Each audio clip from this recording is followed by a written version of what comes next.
Bienvenue dans Déclic d'avenir, le podcast pour l'action sociale et le médico-social créé par HMC2 qui explore toutes les facettes du digital au service de la personne. Découvrez dans chacun de nos épisodes comment les nouvelles technologies accompagnent le parcours de vie des personnes fragiles et participent à l'évolution de votre métier pour une société plus désirable. Bonjour à tous, votre nouveau Déclic d'avenir est arrivé. Voilà, la seule émission qui décrypte les enjeux de la digitalisation du service aux personnes. Merci à tous d'être toujours plus nombreux à nous écouter, épisode après épisode. Merci de nous télécharger et nous envoyer vos messages à chaque fois. Alors avec pour ce Déclic d'avenir à mes côtés, Arnaud Dugluet, vice-président d'HMC2. Bonjour Arnaud. Bonjour. Antoine Vial, serial entrepreneur, conseiller en innovation médico-sociale, cofondateur de Viaz. Bonjour Antoine. Bonjour. Et Bruno Latourette, Chief Knowledge Officer, alors en français, responsable de la gestion des compétences, c'est ça qu'on peut dire ? On peut dire ça. On peut dire ça chez Score. Bonjour Bruno. Bonjour. Alors je suis ravi vraiment de vous accueillir tous les trois. Bon, un plateau pas très égalité homme-femme. On va essayer de faire mieux peut-être la prochaine fois. Vous êtes tous les trois à mes côtés aujourd'hui pour répondre à la question, la donnée du domicile, hors noir ou fake news? Peut-être un chiffre d'abord avant la première question pour commencer. En 2030, 35% des Français auront plus de 65 ans. Augmentation du taux de vieillissement avec dépendance. Large majorité, on va dire 90% des gens qui veulent vieillir à domicile, on les comprend. C'est quand même tout l'enjeu de ces émissions. Est-ce que ça veut dire tout un ensemble de services qui doivent entrer au domicile ? Je pense que c'est le sujet. Ces services vont à la fois apporter et exporter des données. On va essayer dans cette émission d'être hyper didactique, compréhensible à la fois pour les aidants, les structures, l'ensemble des citoyens. Déjà, est-ce qu'on a une idée de ce que ça représente, la donnée du domicile ? C'est quoi Arnaud, la donnée du domicile ? Est-ce que c'est ce qu'on appelle la data ? Oui, sujet très vaste. Alors, bon, d'abord, il y a le premier sondage que tu donnais, 90% des Français veulent vieillir à domicile. Quand on dit ça, moi, ça me fait toujours sourire. J'aimerais bien savoir ce qu'ont répondu les 10, qui restent sur le... Bon. Et alors, nous, la problématique du domicile aujourd'hui, c'est plutôt la problématique des domiciles. Puisque, pour moi, il ne faut pas opposer le côté je suis à domicile, je suis maintenu à domicile parce que je suis en GIR 4, je suis en GIR 3. Mais... en même temps, dans mon continuum de vie, j'ai sans doute besoin de plus d'aide, et en tout cas d'une aide que je ne peux plus tenir à domicile pour plein de bonnes raisons, de mauvaises raisons, surtout de mauvaises. Ça peut être le HAD, ça peut avoir besoin de HAD, ou peut-être... C'est quoi le HAD ? Le HAD hospital. Oui, pardon. Mais on a juste commencé les podcasts. Ça va durer des années, cette chaîne. Donc, en fait, on va avoir le temps d'expliquer tout ça. Il faut quand même l'expliquer une fois. Donc, le HAD, l'hospitalisation à domicile, ou l'EHPAD, qui est bien connu. Et aujourd'hui, faut pas opposer tout ça. Je crois que tout ça, c'est un continuum. Et nous, au sein de Arch, c'est vraiment ce qu'on essaie de recréer au niveau logiciel aussi. C'est cet accompagnement d'une vie d'une personne, quoi. Alors, la donnée du domicile, aujourd'hui, on a plein de données sur domicile. Plein, partout. Combien de personnes dépendantes, combien, etc. C'est la data, on est d'accord. Oui, la data. On appelle la data habituellement. Oui, la data, oui, parce que maintenant, c'est vrai que... On parle anglais. Il faut parler franglais, c'est une sorte de wording, c'est ça. Et donc, cette donnée, qui la détient aujourd'hui et comment on la trace aujourd'hui ? Et ça, pour moi, c'est la vraie question. Parce qu'aujourd'hui, il y a tout un tas d'entreprises que vous connaissez toutes et tous, Google, etc., qui, eux, ont de la data, pas sur les vieux de 84 ans ou 85 ans dépendants, mais qui ont de la data sur le gamin de 6 ans, comme sur le senior de 90, un peu sur tout le monde. Aujourd'hui, nous, on a une data qui est recensée par plusieurs organismes d'État, je pense à l'adresse, je pense à plein d'organismes, mais si vous voulez une data notamment sur l'APA, sur l'allocation personnalisée à l'autonomie, eh ben, les chiffres datent de 2018. Alors que les chiffres il y a plusieurs fois à des clients, j'aime bien leur dire, méfiez-vous parce que Facebook et Google vont mieux connaître vos clients, vos bénéficiaires que vous. Ça va être tout le sujet d'aujourd'hui. Oui, tout à fait. On est clairement là-dedans. On dit en général qu'un simple j'aime sur Facebook envoie 7 informations différentes. Bruno, c'est la réalité ? Selon vous ? Alors ça, j'avoue que... Quelqu'un sait autour ? Ouais, moi je crois que c'était 27. 27, c'est pire. Oui, c'est-à-dire que ça va de la batterie, du niveau de la batterie, du type de téléphone, du type d'OS, de l'endroit où on le fait, etc. etc. Moi, j'avais lu 27 éléments invraisemblable. qui étaient retracés par un like.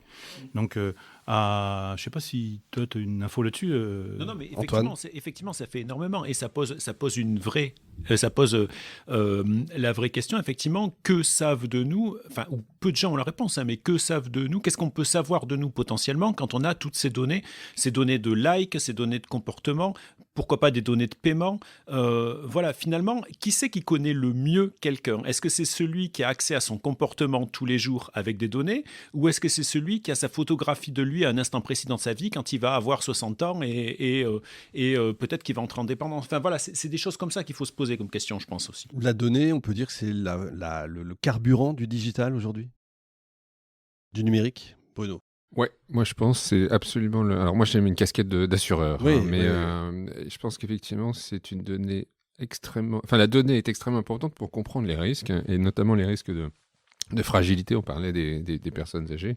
Il n'y a pas que le digital, il n'y a pas que les GAFAM, hein. Il y a aussi tous les capteurs qu'on trouve dans la maison. Bien sûr, Linky. Les Linky, les capteurs d'électricité, éventuellement tous les capteurs qu'on peut mettre pour des raisons de sécurité. Enfin, il y a énormément de données. Le problème, c'est qu'elles ne sont pas organisées. Voilà. Et donc, on ne les utilise pas assez bien.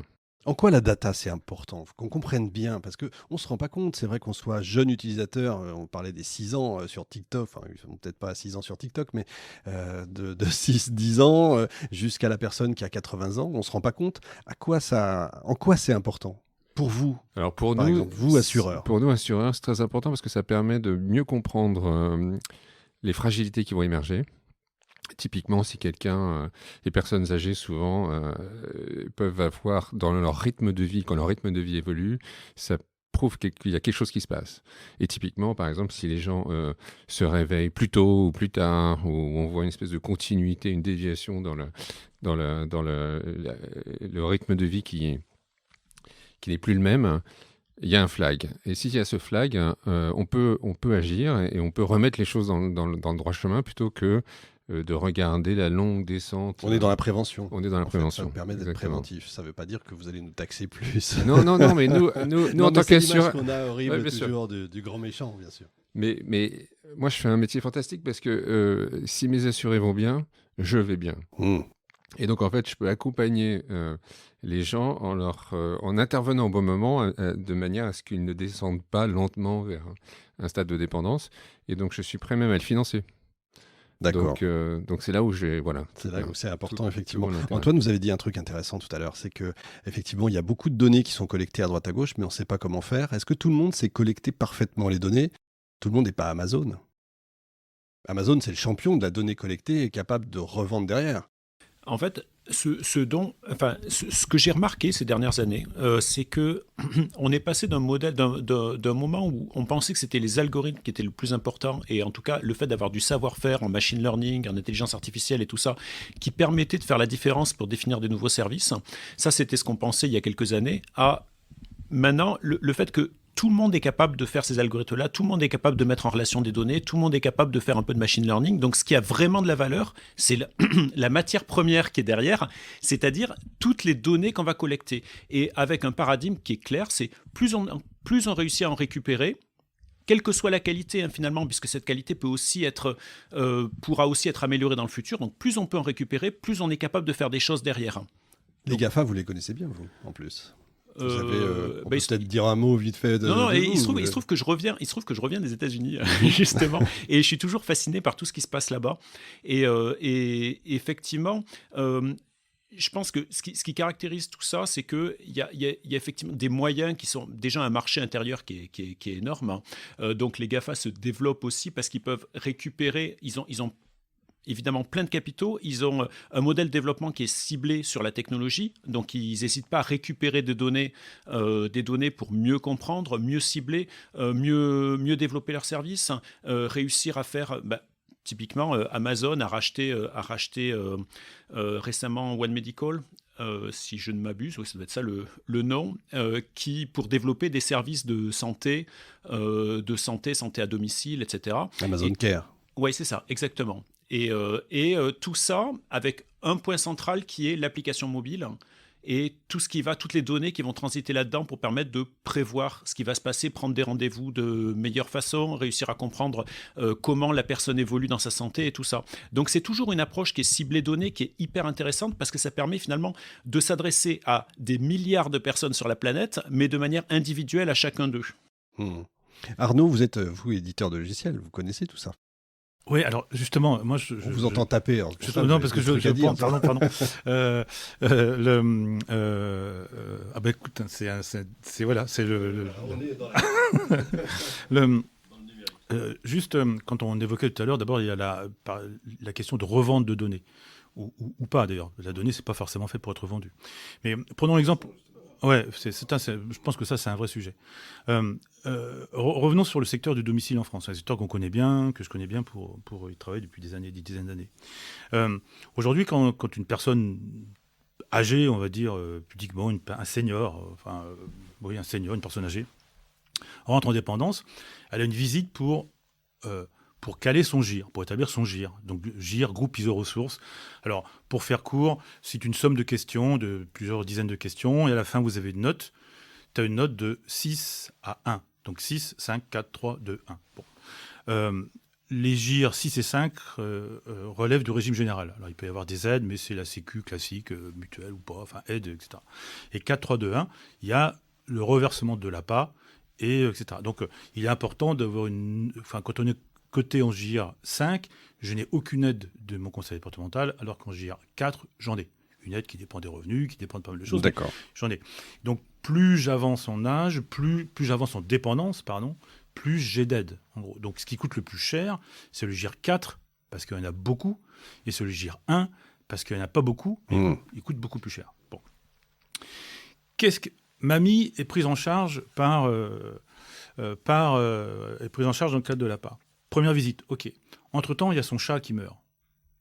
Entre-temps, il y a son mari qui décède. Il y a ses enfants qui déménagent. Il y a la supérette qui est en bas de chez elle qui disparaît aussi. Qui tient compte de ça ? Personne. Personne. Qui, par contre, connaît les évolutions de ça ? Facebook. Puisqu'il va y avoir des intérêts qui vont se déplacer, etc. Et en fait, on bosse vachement en silo aujourd'hui. Et le silo, c'est ce qui tue le système aujourd'hui. Même au niveau des assurances, on en discutait. J'ai eu la chance de participer à une journée organisée par la SCOR la semaine dernière. Et si je suis assuré pour mon habitation, si j'ai un incendie qui me brûle le bras, je vais voir mon assureur pour l'habitation, mais il faut que j'aille voir l'assureur pour la maladie. Il faut que j'aille voir l'assureur pour faire une prévoyance. Il y a pas de guichet unique, quoi. Et puis, on ne traite pas... c'est ce vieux monde dont parlait Villepin, mais on ne traite pas la personne, on traite les problèmes de la personne au fur et à mesure qu'ils arrivent, quoi. Et ça, contrairement au GAFA ou à Amazon, où moi je suis client Amazon aujourd'hui, je serai sans doute client Amazon demain, après-demain, etc. Et Amazon peut me suivre, peut suivre mes évolutions, peut dire ok, me proposer ça, etc. etc. Ou Apple. Quand on parle de revente de données, là aussi, c'est différent. Apple, aujourd'hui, le modèle n'est pas celui de revente de données. Mais on a des sujets qui vont bouleverser le secteur du domicile. Et on va en parler aussi dans le cadre de ce débat. Mais les populations prises en charge changent. À domicile, on maintient majoritairement des GIR 4 et 3, un peu de 2. En EHPAD, on a majoritairement des GIR 3, 2 et 1, et on voit bien que les GIR 6, 5, 4, 3, en tout cas ceux-là, ils vont donner de la data plein. Ils en donnent plein aujourd'hui, sans se rendre compte, à l'insu de leur plein gré, pour reprendre une phrase célèbre. Une vieille phrase, effectivement. Mais là, on n'est pas toujours dans la donnée du domicile, on est dans la donnée de la personne. La donnée du domicile, c'est encore plus précis ? Antoine ? Je me rends compte en plus qu'il y a, juste pour revenir sur les types de données qu'il y a, ouais. Là on a parlé avec Arnaud, on a parlé de la donnée qui est produite par la personne. GIR 6, 5, 4, etc. Donc ceux qui, tout au cours de leur vie, ont acheté certains objets sur Amazon, etc. On sait qu'est-ce qu'ils ont, on sait comment ils évoluent, on sait ce qu'ils veulent. Et pour moi, au domicile, il y a effectivement la donnée du domicile avec les capteurs divers et variés qu'on peut y avoir, les compteurs communicants, la consommation d'électricité, etc. Et il y a aussi toute la donnée de tous les gens qui vont au domicile, qui est également produite, les intervenants à domicile, ils utilisent un téléphone, ils utilisent plein d'applications, et ça aussi c'est une donnée qu'on peut agréger dans ce terme de données du domicile. Y compris même peut-être la famille, les amis, etc. Y compris la famille. Et ça, les GAFA les ont. Exactement. Fatalement, puisqu'on sait où ils vont. On est d'accord. Exactement. Et justement, Arch MC2, vous, je parlais de logiciels tout à l'heure, puisque vous êtes quand même éditeur de logiciels, donc de solutions. Vous avez ces données, qu'est-ce que vous en faites? Comment ça se passe? On disait tout à l'heure, on ne les revend pas forcément, c'est le sujet. D'abord, on rassure tout le monde, nos clients et le reste de l'univers. Non, les données, c'est important, les données appartiennent aux clients.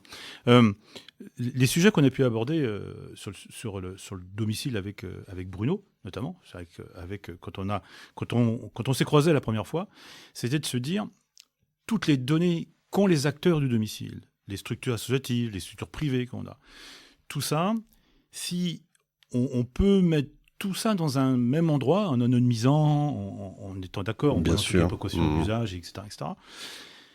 Est-ce que ça, on ne peut pas tirer des enseignements très riches sur l'évolution du secteur, sur combien de personnes, etc., etc.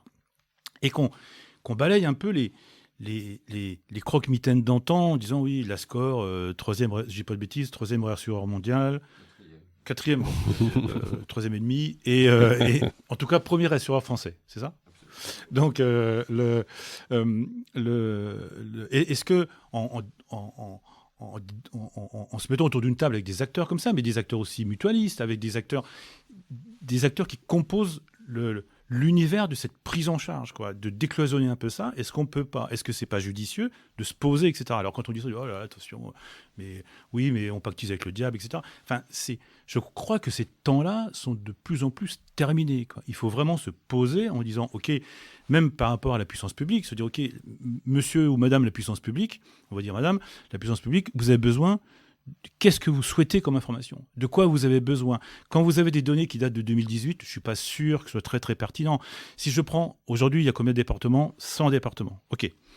Si je demande à un département A, vous avez combien de bénéficiaires de prise en charge, de votre prise en charge à part? Il me donnait un chiffre. Si j'applique les mêmes critères dans le département B, je n'ai pas le même nombre. Parce que les critères des uns et des autres vont différencier pour plein de bonnes raisons, plein de mauvaises. Mais comment je peux avoir un chiffre fiable? Comment je peux avoir ces données-là?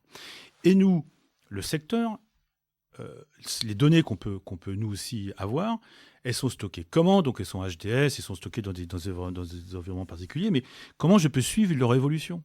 C'est aussi extrêmement compliqué, parce que c'est toute une histoire. C'est une histoire avec des habitudes de gens, des habitudes de clients, des habitudes d'un secteur. Et comment je fais pour mettre tout ça en équation? Quand on a commencé à se pencher sur la question, c'était du temps d'Apologique, pour ceux qui ont connu il y a très longtemps, et de Citizen. C'était déjà un problème, comment j'interprète toutes ces données-là, pour les mettre en forme, pour les organiser. Alors, c'est de plus en plus simple avec la technologie. En tout cas, c'est pas de plus en plus simple, c'est de moins en moins compliqué avec les technologies, je pense. Mais ça reste un problème. Aujourd'hui, par contre, on commence à avoir des données très propres sur certaines évolutions.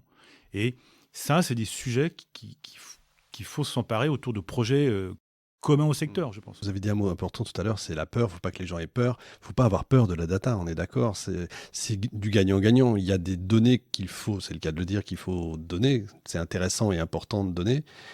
Mais il y a aussi une éthique de l'autre côté. Vous êtes d'accord tous les trois?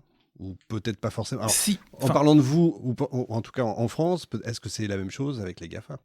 Je dis les GAFA parce que c'est majoritairement. Mais... Pour moi, la philosophie qu'on entretient sur ce sujet-là, c'est de dire, et quand il m'arrive de m'adresser à des responsables du secteur, je dis, mais emparez-vous du sujet. Parce que de toute manière, d'autres personnes vont le faire. Si c'est pas nous, le projet qu'on avait de Data Lake là ensemble, si c'est pas nous qui le faisons, si c'est pas nous qui l'organisons, de toute manière, il va s'organiser sans notre avis. Et là encore, à l'insu de notre plein gré, quoi. Et aujourd'hui, n'importe quel restaurant, allez, et puis j'en termine là-dessus, mais j'animais 2 ou 3 assemblées générales, et à chaque fois, je disais à l'association qui est en face de moi, aux structures qui est en face de moi, je dis, donnez-moi le nom de votre structure. Alors, je tapais le nom de la structure, et puis je projetais les résultats. Donc d'abord, surprise, la structure était sur Google. Ah bon? Bon. Surprise, elle était notée. Ah bon? Et avec 1 étoile ou 2 étoiles sur 5, avec des commentaires non structurés. Alors, c'est de moins en moins vrai aujourd'hui, les gens font de plus en plus attention, etc.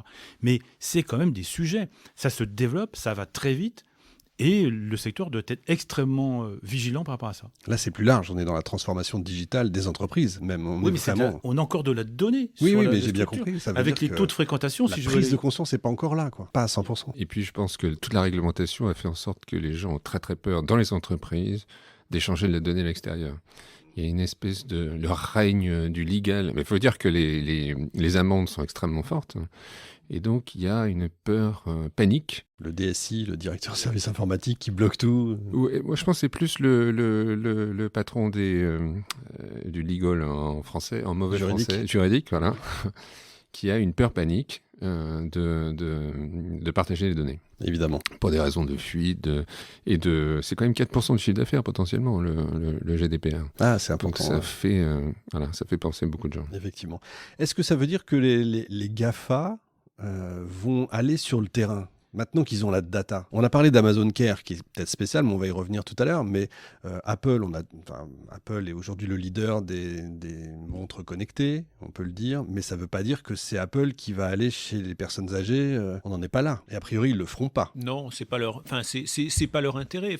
Après, je voudrais juste revenir sur cette histoire de légal qui est très important. C'est vrai que moi, je l'ai vu souvent aussi. C'est-à-dire que comme il y a des freins pour utiliser les données ou pour les exploiter ou pour développer des nouveaux services, des freins tout à fait normaux, des freins éthiques et tout ça, ça fait que le plus souvent, les nouveaux services ne sont pas forcément développés en France.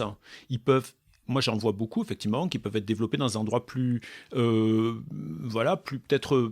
permissif en termes de données. On va faire plus de médecine préventive par ailleurs, par exemple, toute proportion gardée aux États-Unis ou ailleurs. Et finalement, ce sont ces services-là qui reviennent en France par la suite, avec tout un historique, avec des algorithmes déjà bien entraînés, avec quelque chose qui marche bien. Et finalement, être protectionniste sur les données nous empêche aussi, d'une certaine façon, de développer nos propres services. Donc c'est pour ça que c'est très important, comme disait Arnaud, de prendre le sujet à bras-le-corps et de se dire, bon, ok, on a quelque chose, on a des données, comment on le fait dans le respect éthique, avec toutes les contraintes d'anonymat, tout ce qu'il faut, pour pouvoir développer nos propres services qui sont adaptés à un marché vraiment français. Doctolib, par exemple, j'imagine, récupère énormément de données. Et Doctolib, c'est français. Belle réussite. Et c'est des données intelligentes, si je puis dire. Mais ils ne les partagent pas. Non. Ah mais attends. Pas encore.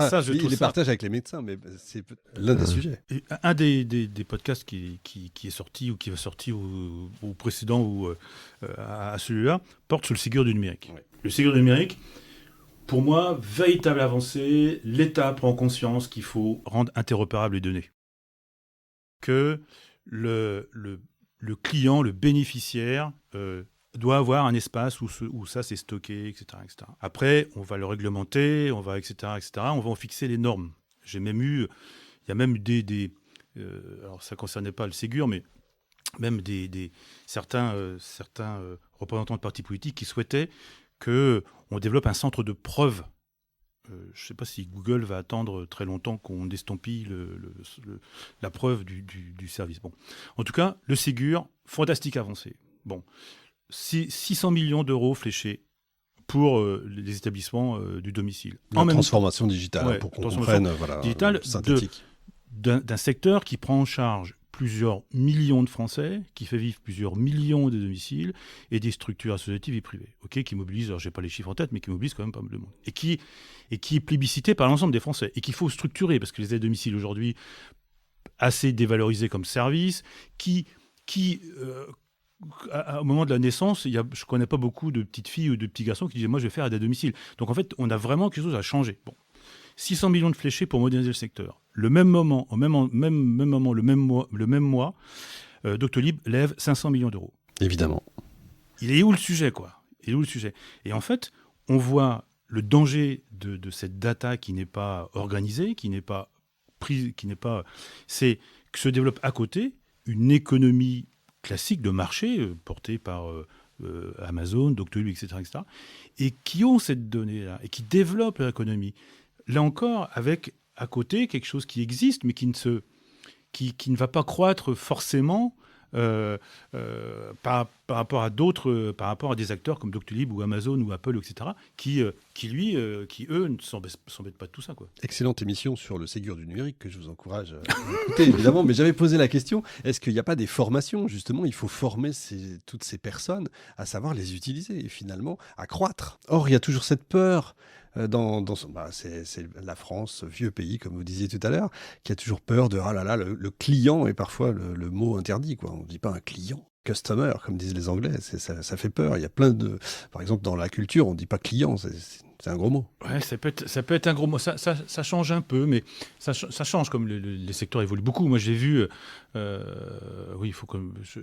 Ça fait près de 30 ans que je vois évoluer le secteur domicile. Le secteur, vous les faites pas. Le secteur s'est transformé et voir nos clients aujourd'hui sont pas les mêmes qu'il y a 30 ans. Les pratiques aujourd'hui sont une majorité de pratiques professionnelles. Aujourd'hui, on voit bien les structures qui se regroupent. Il y a comment j'accompagne les besoins, etc. On a des demandes. Oui, aujourd'hui, le secteur est en train de subir une révolution. Et par contre, il doit s'armer pour sans doute se désinhiber de certains aspects pour se dire okay, comment on fait pour je trouve pas le mot, mais préempter tout ça, quoi. Oui, je comprends tout à fait. Alors, je parlais de Doctolib, mais on a d'autres champions. On a Withings, par exemple. Withings, en français, mais qui a été revendu, puis qui a racheté. Enfin, voilà, super succès, qui lui aussi, alors, les capteurs à la maison, je crois que c'est des balances, etc., enfin, des balances connectées. Ça aussi, c'est de la donnée. Et est-ce que ces données vont être partagées justement avec les entreprises qui travaillent au quotidien? Moi, j'ai pas trop de... Enfin, WeSync, je pense que c'est dans leur gène de le faire. Je pense que le problème, c'est Linky. C'est Vinci peut-être avec l'eau. Enfin, voilà, c'est tous les acteurs traditionnels qui sont partout chez les gens, mais qui n'ont peut-être pas encore réalisé la valeur de la donnée de leur capteur. Aujourd'hui, ils l'utilisent uniquement pour la consommation. Enfin, pour gérer en fait leur activité, mais ils se rendent pas compte qu'il y a peut-être une utilisation secondaire et donc et de la vente. Ils n'ont pas encore fait le pas comme les télécoms par exemple, qui aujourd'hui vendent leurs données. Je me disais que chacun d'eux, en fait, si on regarde, chacun des fournisseurs de données a potentiellement un bout du puzzle. Ouais. C'est-à-dire que les données, évidemment, les données Linky en tant que telles, ça sert pour la consommation, ça sert à prévoir la consommation, ça sert à prévoir le comportement des gens, etc. Mais ça ne leur sert qu'à ça s'ils ne gardent que cette donnée pour eux. En revanche, s'ils croisent ça avec d'autres sources de données externes, peut-être qu'il y a plein de fournisseurs de données, dont les services à la personne, qui pourraient permettre de reconstruire un puzzle qui est cohérent et qui permet de donner une bonne vision de ce qu'est la personne, ce dont elle a besoin, quels sont ses besoins, etc. Et peut-être d'apporter un service adapté. Voilà, au-delà du simple spectre purement compteur communicant, quoi. Si je prends l'exemple de l'eau, par exemple, du capteur d'eau, aujourd'hui, ils capturent l'eau souvent une fois par jour. Avec une fois par jour, j'ai une consommation d'eau, mais c'est pas très intéressant. Enfin, c'est intéressant pour faire payer à quelqu'un l'eau qu'il consomme, mais c'est pas intéressant pour savoir ce qui se passe dans la maison. Donc, en fait, s'ils le faisaient avec une fréquence beaucoup plus grande, je sais pas, tous les 10 minutes, par exemple, ça me permettrait de savoir quand j'ai des chasses d'eau, si les gens... Et des fuites, surtout. Et alors, j'ai les chasses d'eau, mais j'ai effectivement les fuites. Ouais. Oui. Donc j'ai les fuites, ça peut intéresser l'assureur, parce qu'il sait, ah tiens, les dégâts des eaux, c'est un truc extrêmement important. Si je mets un capteur avec un coupeur d'eau, par exemple, je pourrais gérer les fuites, par exemple. Donc limiter le coût sur le dégât des eaux. Voilà. Donc je parlais tout à l'heure pour comprendre, si je fais tous les 10 minutes, je vais savoir quand il y a des chasses d'eau, quand les gens se lavent pas. Et si je parlais des rythmes tout à l'heure, en fait, c'est une mesure de rythme. Si le rythme change, c'est qu'il y a un problème. Et donc, c'est toute cette compréhension de se dire, j'ai un capteur, j'ai de l'information, je l'utilise pour mon core business, mais je pourrais aussi l'utiliser pour d'autres, avec un petit ajustement. Mais il faut que j'organise l'économie en fait, c'est là le sujet. Voilà. C'est l'utilisation de ces données, finalement. Oui, parce que prenons le même capteur. La personne qui n'a pas utilisé son eau alors qu'elle a 80 ans et qu'elle n'a pas utilisé son eau depuis une journée, il se passe quelque chose. Il se passe quelque chose. Et là, c'est l'IA qui va détecter. Parce que j'imagine que derrière, c'est pas un humain qui va regarder. Et puis, c'est même pas forcément très sophistiqué, effectivement, comme système. Hein. On analyse bel et bien la consommation d'eau d'une personne à son domicile, donc dans son continuum de vie. Elle a 86 ans, elle a 40 ans. Par contre, ce que je vais pouvoir détecter à 86 ans, c'est différent et c'est peut-être pertinent de mettre ça en adéquation avec le type de personnes prises en charge. On a fait des essais avec des clients et on mettait des bracelets Fitbit. détecter le nombre de pas, etc., combien la personne se lève, machin, et donc du coup, fantastique. Je sais combien elle se lève, je dis n'importe quoi, 20 fois par jour, et tout d'un coup, on voit que ça baisse, fantastique, ça n'a jamais marché. Ah ouais. Non. Qu'est-ce qui n'a pas marché? Les données n'ont pas fonctionné. Les données, on les a, mais en fait, ça fonctionne. Mais derrière, qui interprète ça? Et voilà, c'est qui ça. paye? Parce que ça revient tout le temps. C'est quel service, comment on paye ça? Et le truc aussi, c'est la personne âgée, le senior, le vieux, la personne qui porte ça, elle ne portait jamais ça avant. Qu'est-ce que je vais me prendre la tête à porter ça alors que ça ne m'intéresse pas? Donc, pourquoi je vais utiliser Word? J'ai jamais utilisé Word de ma vie. Pourquoi aujourd'hui voulez-vous que j'utilise Word, quoi? Bon, c'est aussi ça. Il y a une histoire de génération, ça va un peu mieux. Linky, où c'est fantastique, ça, c'est que ça se fait encore à l'insu du plein gré des gens. Bien C'est-à-dire entendu. que les gens ne font rien et c'est collecté. C'est l'expérience utilisateur, en fait. Il ne faut C'est pas que ça exactement. vienne empiéter sur la vie de tous Exactement. les jours et changer notre... Il y a, par exemple, des analyses, j'ai vu, je crois que c'est Wizins qui fait ça, l'analyse de l'eau des toilettes. Justement, Ouais. on Mais peut savoir Wizing- ce que la personne... Wizing est compatible avec le Ségur. Wizing va Voilà, déverser ses exactement. données dans le parcours de santé. Mais un client, un service de soins à domicile qui peut accéder à l'évolution du poids d'une personne prise en charge, c'est juste C'est fantastique. fondamental. Première critique que certains bien-pensants font, ils vous disent « Ah ouais, mais c'est pas scientifique, c'est pas propre, c'est pas machin. » Ouais, en tout cas, la balance qui vient de Monoprix ou qui vient de la FNAC, le poids qu'elle donne, si ça baisse, ça baisse, si ça monte, ça monte. Bon.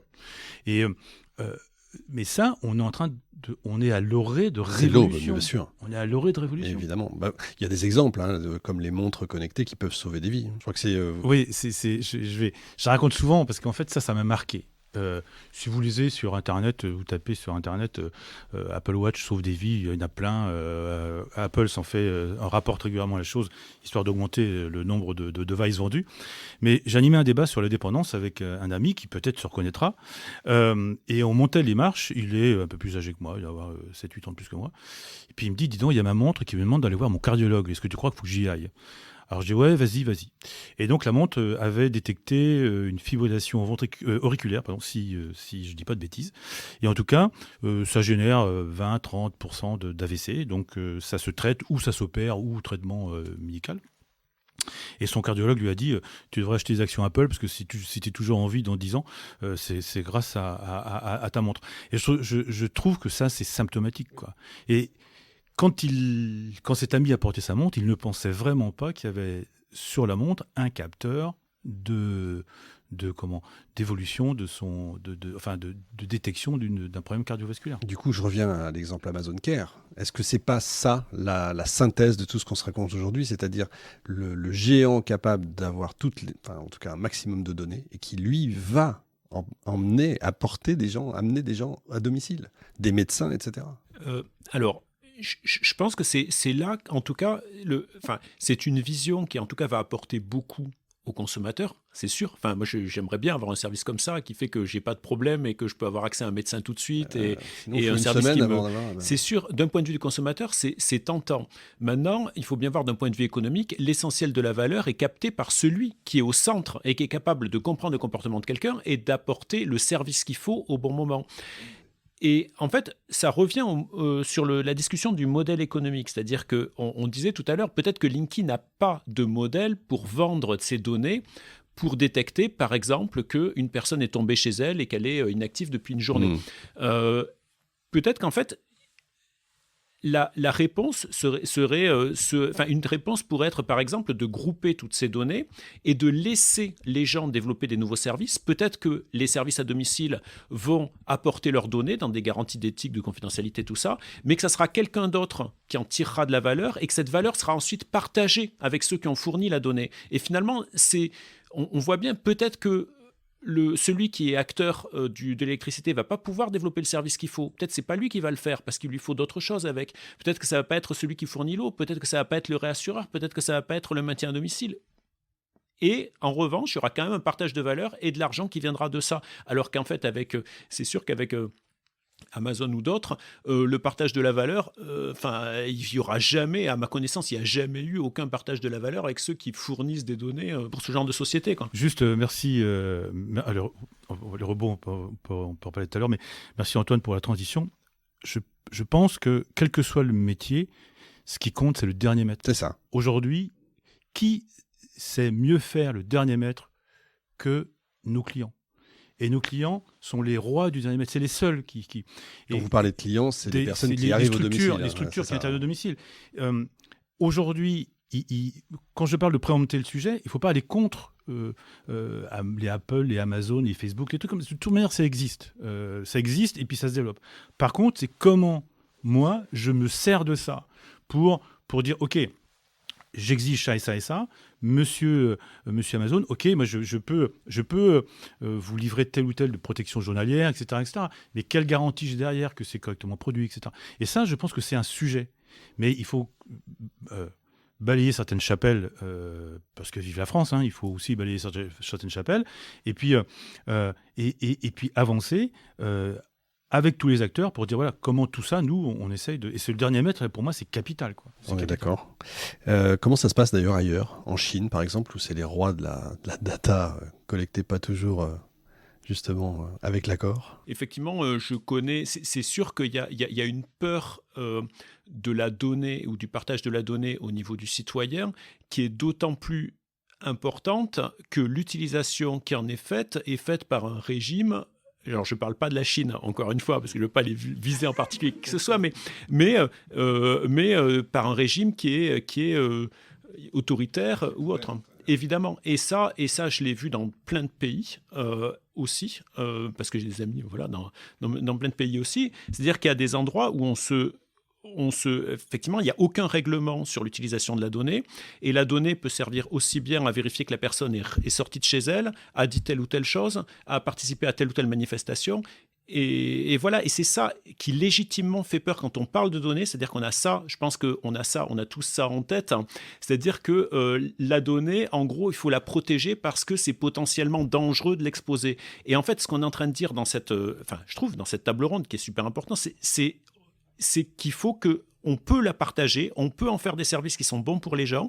Il faut rajouter une couche de contrôle et d'autorisation et tout ça, mais on peut en faire quelque chose qui n'est pas dangereux et qui est bon pour le citoyen, quoi. J'aurais pas pu faire mieux comme fin. Effectivement, on dit toujours que les plus grands dictateurs de l'histoire auraient rêvé d'avoir autant de données fournies avec l'absolution et l'accord de tout le monde. Mais en gros, c'est ça. C'est qu'est-ce qu'on en fait et comment on fait. Vous voulez rajouter quelque chose, tous les deux? Non. Je vous sens quoi? Bon, très bien, on pourrait en parler pendant des heures et des heures. En tout cas, là, je pense qu'on a fait pas mal le tour. Merci beaucoup Arnaud, merci également à vous Antoine et Bruno. Fin de ce numéro de Déclic d'avenir. On se donne rendez-vous au prochain épisode, toujours avec plaisir, évidemment. Une pensée, évidemment, toujours pour toutes ces personnes qui œuvrent chaque jour au domicile. Salut.